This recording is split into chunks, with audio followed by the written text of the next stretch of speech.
The past few years have been very exciting at the Great Platte River Road Archway.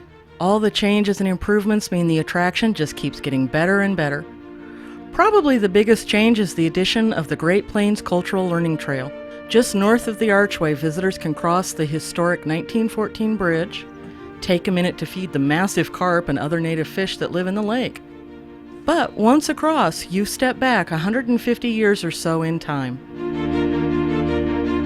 With help from the National Park Service, interpretive signage assists visitors and schoolchildren in understanding the period. For the past 4 years, the Dance Arbor has been utilized for the annual Dancers of the Plains cultural exhibition. Tribes from Nebraska and Oklahoma join in this celebration. Thousands of people come to enjoy this amazing annual event, which has returned tribes to their Nebraska homeland. Next on the trail is the first of the 2 native gardens. Each year, tribal seeds are planted. Sunflowers help protect the crops, as was the custom. This garden was made possible when the Native Americans decided to trust master gardener and Archway employee Ronnie O'Brien. Some of these ancient varieties of seeds were near extinction. Bringing back sovereignty to them as part of who they are, and it was almost lost. And for the Pawnee especially, corn was so sacred to them that they would never dream of trading it or giving it away. And which is why it got to the point of where it was, and they finally had to trust someone. And just think of what that meant, to say we're going to just trust this woman we've never met back in Nebraska because she's contacted us, because our seeds are so old that if we don't do something, they will be lost. This is an earth lodge. This is the kind of home that the Pawnees, the Poncas, the Otos, the Winnebagos would live in. Further to the west, visitors can step inside a Pawnee Arikara earth lodge that is 60 feet in diameter. In 2010, 24 members from Oklahoma, North Dakota, and beyond came together to create this lodge.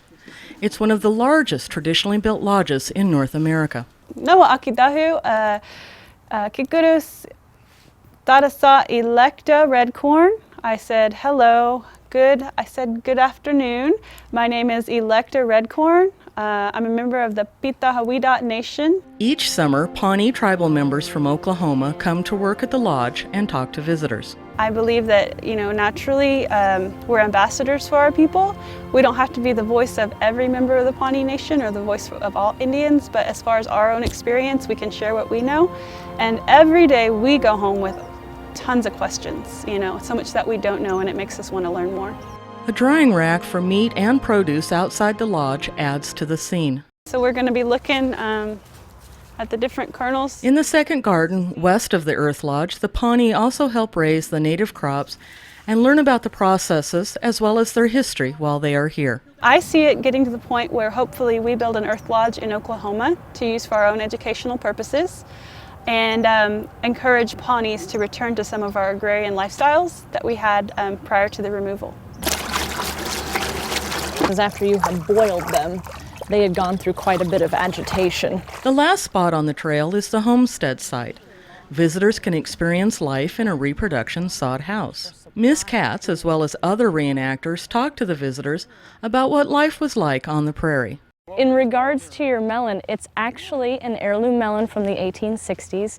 You'll notice something about my home here is that the walls are different than a lot of the sod houses you're going to see.